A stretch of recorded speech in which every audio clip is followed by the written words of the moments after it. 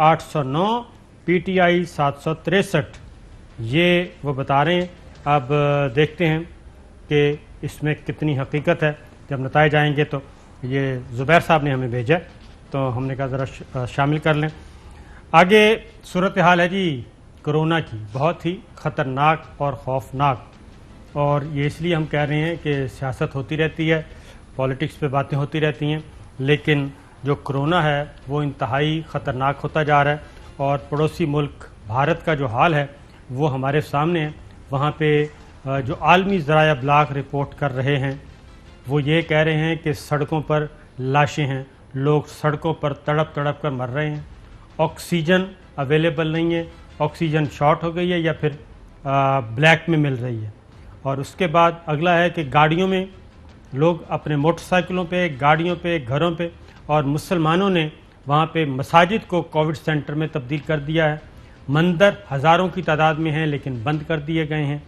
تو شمشان گھاٹ وہاں پہ 24 آورز بغیر کسی بریک کے مسلسل لاشیں، یعنی کہ چیتا جلانے کا جو ان کی مذہبی عقیدہ ہے ان کے مطابق چتائیں جلائی جا رہی ہیں، ڈیڈ باڈیز چلائی جا رہی ہیں، اور کسی قسم کا کوئی پرسان حال نہیں.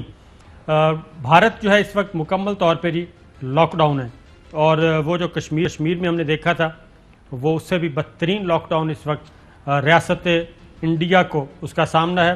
موسٹلی تمام کنٹریز نے اپنی سرحدیں بند کر دی ہیں، فضائی سروس معطل کر دی ہے، نہ کوئی آ رہا ہے اور نہ کوئی جا رہا ہے. اور امریکہ کی طرف سے ویکسین مانگی گئی تھی امریکہ سے، وہ بھی انہوں نے کہا کہ ہماری ضروریات کے زیادہ ہوں گی تو دیں گے. تو یہ سچویشن چل رہی ہے اس وقت پاکستان میں. اس وقت عالمی ادارہ صحت کی آپ نے رپورٹ میں، ایک اور رپورٹ میں آپ کو دکھاؤں گا وہ زیادہ خطرناک ہے. فواد چودھری صاحب کا شارٹ سن لیجئے، پھر میں آپ کو ایک ادارے کی ایک رپورٹ ہے وہ شیئر کرتا ہوں آپ سے. اس وقت لاہور میں تقریباً جو شرح ہے آج وہ 22.3% پر پہنچ گئی. جو اوورال شرح ہے وہ تقریباً 11.5% کے اوپر ہے. اگر یہ شرح بڑھ کر 14% یا 15% پہ چلی گئی تو ہمارے پاس کوئی راستہ ہی نہیں بچے گا اس کے علاوہ کہ ہم لاک ڈاؤن کی طرف جائیں. دعا یہ ہے کہ ہم بچ جائیں لاک ڈاؤن سے. جی چودھری صاحب، لاہور میں آپ بیٹھے ہیں اور لاہور 22% سے زیادہ ہو گیا ہے. نہیں، یہاں بہت بری حالت ہے، لیکن افسوس یہ ہے کہ لوگوں پر اثر ہی کوئی نہیں، کہ لوگ مر رہے ہیں، لوگ اسپتال میں جا رہے ہیں، اسپتالوں میں جگہ نہیں ہے، آکسیجن کے لالے پڑے ہوئے ہیں، وینٹیلیٹرز کے لالے پڑے ہوئے ہیں، دوائیاں نہیں مل رہی، سارا کچھ ہے. بدترین صورتحال ہے. موج میلہ، موج مستی، کیئر فری، جدھر جاؤ سینکڑوں کی تعداد میں لوگ نکلے ہوئے ہیں، نہ ماسک پہنا ہوا ہے، نہ اب پولیس اور فوج آئے تو اس وقت افراتفری میں کوئی پہن لیں یا کچھ جرمانے دے دو. یہ تو کوئی بات، یہ تو ہونا چاہیے تھا کہ یہاں تو ہو کا عالم نظر آنا چاہیے کہ کرفیو کی صورتحال ہو، لوگوں کو احساس ہو کہ بھائی نیکسٹ ڈور جو ہے ہندوستان میں، وہ آپ نے ابھی فگرز بتایا نہیں کہ ہندوستان میں 3 لاکھ، 3.5 لاکھ، 4 لاکھ کا تو 4 لاکھ آ رہا ہے کہ اتنے بندے روز 4 لاکھ ڈیلی، 4 لاکھ انڈیا میں ڈیلی ہے سر اس وقت پازیٹیو کیس آ رہا ہے. اور میں یہ اپنی طرف سے بات نہیں کر رہا، آفیشل جو ہے ان کا 4000 ڈیلی کی ڈیتھ ہے، لیکن امریکی اور برطانوی اور یورپین ذرائع ابلاغ، ایون آسٹریلین جو میڈیا ہے وہ یہ کہہ رہا ہے کہ یہ 5 گنا تعداد زیادہ ہے اس سے جو آفیشلی بتائی جا رہی ہے. میں یہی کہنا چاہتا ہوں، نیو یارک ٹائم نے یہ کہا ہے کہ یہ گراسلی انڈر رپورٹنگ ہے. جی ہاں، یعنی نہ پوری حقائق بتائے جا رہے ہیں کہ کتنے لوگ مر رہے ہیں اور کتنے سڑکوں پر جلائے جا رہے ہیں اور کتنے جو ہے وہ، اور کتنے لاکھ ان میں اضافہ ہو رہا ہے ڈیلی. آپ دیکھ لیں کہ پچھلے 15 دن میں یعنی جو فگرز ان کے اکٹھے کر لیں تو اس سے 1 کروڑ بندہ بن جاتا ہے. انڈیا اس وقت بہت خوف، انڈیا اس وقت ٹاپ 5 میں ہے اور ہم اس کے پڑوس میں بیٹھے ہیں. انڈیا اس وقت نمبر 1 پر ہے. امریکہ کو بھی کراس کر گیا، اس وقت وہ پہلے نمبر پہ آ گیا ہے اس بدترین صورتحال میں. اور 12 سے 15 ہزار ڈیلی لوگ جو ہیں وہ موت کے منہ میں جا رہے ہیں. اور میں آپ کو بتا چکا ہوں کہ شمشان گھاٹ میں پہلے تو لکڑی وہ خود دیتے تھے جلانے کے لیے، اب وہ ٹوکن دے رہے ہیں. ڈیڈ باڈی کو رکھ لیتے ہیں، ٹوکن دیتے ہیں کہ آپ اپنی لکڑیاں لے کے آئیں